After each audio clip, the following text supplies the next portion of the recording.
Dear students, I just want to know your reaction to the earlier lesson on research design, because when we started with the descriptive design and explanatory design, it was so simple.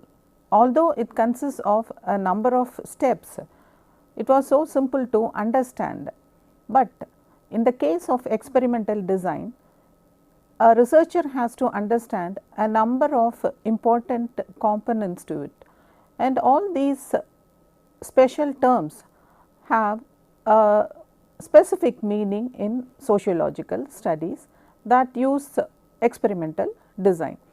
And therefore, I am going to explain more about certain terms that are employed in experimental design.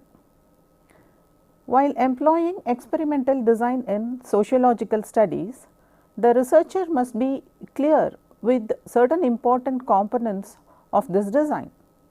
Some of them are dependent variable, independent variable, experimental group and control group.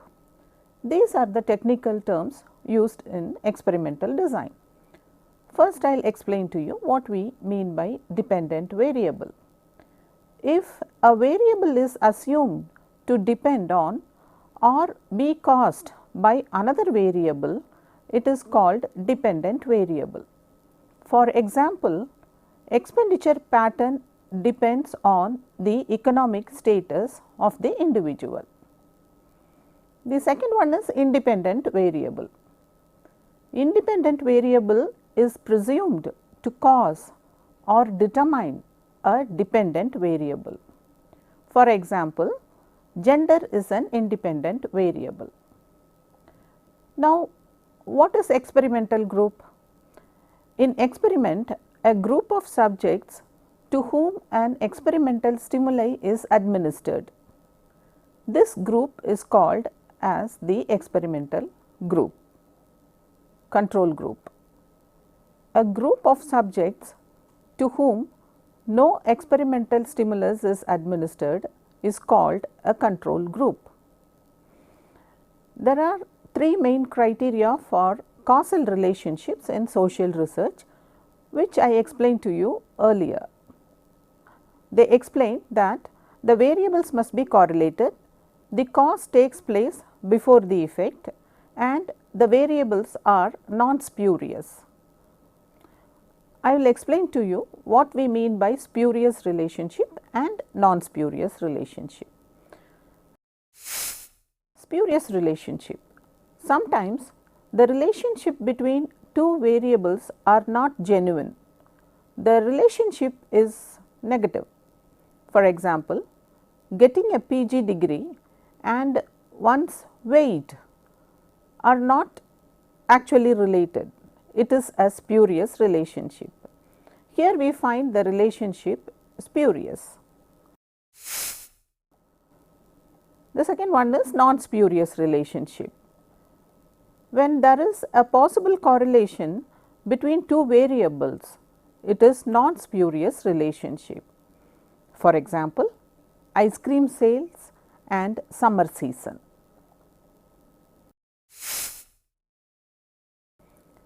In the last class, I explained to you three types of evidences. The first type is known as concomitant variation. The investigator could determine whether the assumed effect occurs more frequently among subjects who have exposed to the assumed cause than among those who have not been exposed to it. For example, stomachache and eating mango. After eating mango, an individual suffers from stomachache. Therefore, eating mango precedes stomachache. Similarly, a sociological example might be given. Community clashes are taking place in many areas. There may be a cause to it. Whenever there is a religious festival, due to certain reasons, it results in community clashes. Here, the festival and the social circumstances lead to community clashes. The second one is that Y did not occur before X occurs. Since we are choosing two groups and apply a variable, we have to ascertain its effect on one group. This being the case, the differences in these two groups after exposure of one of them to X can be said to have decisively followed X. The example is again stomachache and mango eating. The cause and effect follows like this. It is not because of stomachache the individual has eaten mango, but it is the other way. Mango eating leads to stomach pain. And similarly, community clashes are not the causes for festivals. It is the other way. Festival conditions sometimes result in community clashes. The evidence of third type is concerned with ruling out other factors as the possible determining conditions of Y, which may be occurred in several ways in an experiment. Such possible conditions are avoided by eliminating factors that have occurred in the past, avoiding contemporaneous events other than the exposure to the experimental variable, maturational or developmental changes in the subjects of the experiment, and the influence of the measurement process itself. For easier understanding, the experimental design is explained in the following manner. There are two main types of experimental design: after only experimental design and before after experimental design. In the after only experimental design, the conditions follow like this. We have two groups, experimental group and control group. There is no before measurement for experimental group and also for control group. Regarding exposure to experimental variable, for experimental group it is yes, but for control group it is no. The third condition is exposure to uncontrolled variable. For both the groups it is yes. The last condition is measurement after the experiment, which is yes for both the groups. In after only experiment, the measurement is not done before the researcher starts it. It has been assumed that both the groups are same in all qualities. Once the experiment is over, we do not know whether the difference is either due to initial difference or due to the exposure. Hence, in the before after experiment, the groups are measured both before and after the experiment. There are four different types of before after experiment. 1. Before after experiment with a single group. 2. Before after experiment with one control group. 3. Before after with two control groups. The fourth one, before after experiment with three control groups. This design, that is the before after experimental design, has certain advantages over after only experimental design. The first one is It increases the sensitivity of the experiment. Measurement before the experiment makes it possible to determine the incidence of change in the dependent variable and to consider it in evaluating the result. 2. In case the issue under study has a hypothesis specifying the initial condition on the dependent variable, then measurement is essential to test the hypothesis. 3. It increases the confidence that a difference found on after measurement is definitely due to the effect of experimental variables. There are few more types of experimental design. There are different types of experiments conducted according to the needs and appropriateness to the hypothesis to be studied. These types may be explained in the following way.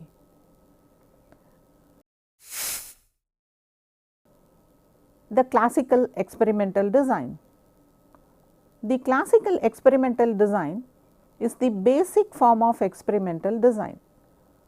This design has random assignment, a pre-test and a post-test, an experimental group and a control group.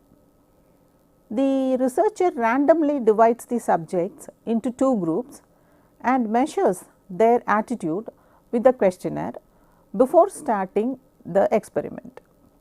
One group watches a violent horror movie and another one non-horror movie as an independent variable. The researcher at the end measures the attitude again. There is another type of experimental design. It is one-shot case study design. In this design, only one group of subjects is used for the experiment. In this group, the experimental variable is applied on the group and then this group is post-tested. The weakness of the design is that the researcher cannot ascertain the effect on the subjects as no pre-test was done. The weakness of the design is that the researcher cannot ascertain the effect of the experimental variable on the subjects as no pre-test was done. The next one is static group comparison. This design has two groups, a post-test and treatment. It lacks a pre-test and random assignment. On one group, the independent variable is applied, while on the other group it is not. At the end, both the groups are asked to complete a questionnaire to prove the effect of the variable. But again, in this design, the researcher cannot conclude for definite that the effect was due to the variable introduced, since no pre-test was done. The next one is interrupted time series. In interrupted time series, the researcher uses one group and makes multiple tests. He measures the group before and after treatment. The next is the equivalent time series. An equivalent time series design is also an one group design that is being extended over a time period. Instead of using two groups or testing pre and post experiment, the single group selected is tested over a period, maybe in a gap of 1 month or even a year. The time lapse could be decided by the nature of the study. Now, I will explain to you the conditions of the before-after experiment with a single group. This is a diagram given by Celtis in his book. On the one side, we have the condition, on the other side, it is the experimental group. Before measurement, yes, Exposure to experimental variable, yes. Exposure to uncontrolled events, yes. After measurement is also yes. This may be explained in a different way, that is, the experimental group is exposed to before measurement, the experimental group is exposed to experimental factor, the experimental group is exposed to the uncontrolled events, and also the experimental group is measured after the experiment.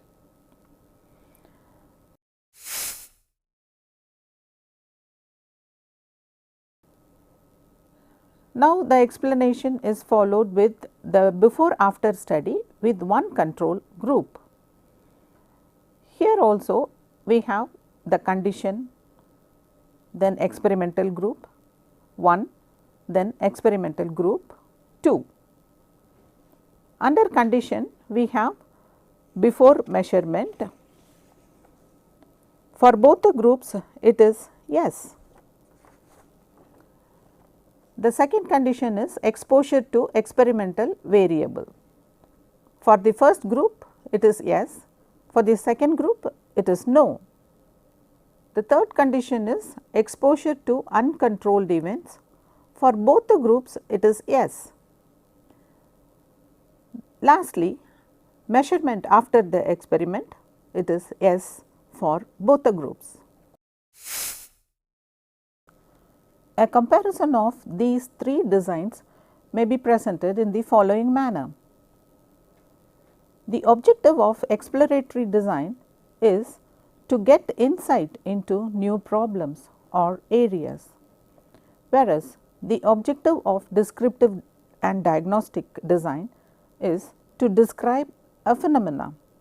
In the case of experimental design, it is to develop a cause and effect relationship. While talking about the characteristic features of the design, for exploratory design, it is a flexible design. The descriptive design is well developed and planned. It has a definite structure.